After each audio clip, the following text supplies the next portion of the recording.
It's the middle of the night and a surveillance team videos a deer waiting silently in a trailer.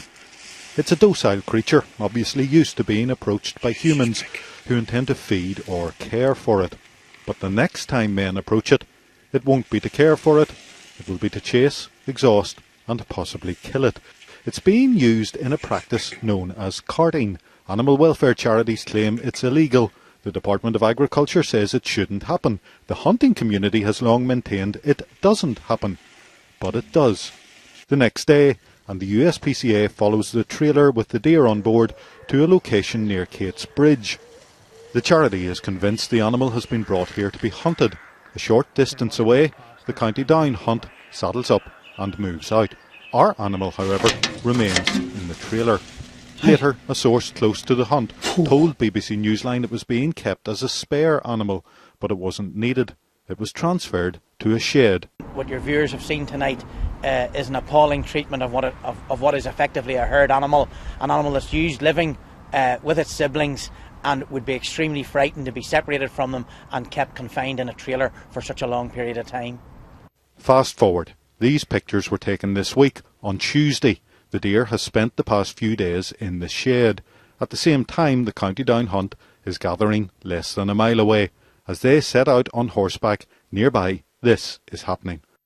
A man and a woman put up fencing to steer the deer out of the shed. As soon as it's released, you can just see it here, a rider in hunt livery appears. He follows the deer up the next hill. We've highlighted the deer and the rider in this footage. 6 minutes later, the hunt rides past the shed where the deer was released. The law suggests it is illegal to hunt a deer which is under control, a law, as we've said, which has yet to be tested before a court. For their part, those engaged in hunting have always maintained they only hunt deer which are wild, commonly known in the hunting community as outliers, rather than those specifically brought to a location to be chased. Yet within minutes, riders on horseback accompanied by a pack of hounds were chasing the same deer that had been held for almost a week.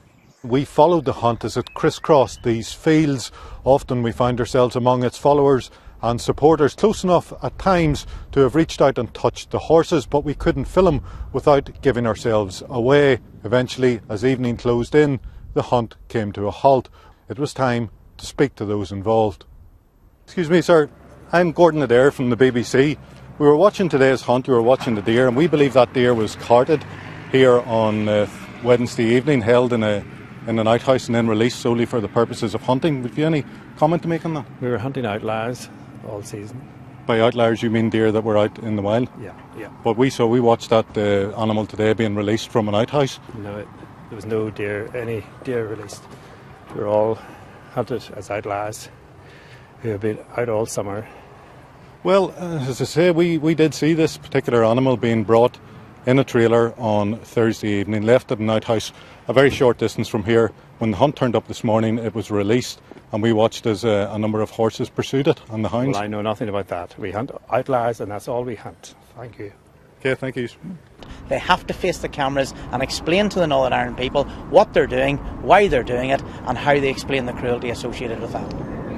We believe that on this occasion, despite the proximity of the hunt, the deer managed to escape the hounds and riders. In that sense, it could be said that when it was released it had a sporting chance. Others will argue that that chance was severely limited by the fact that it was taken to a particular location and released at a particular time. Ultimately, it may fall to the courts to determine if what happened is illegal in the eyes of the law.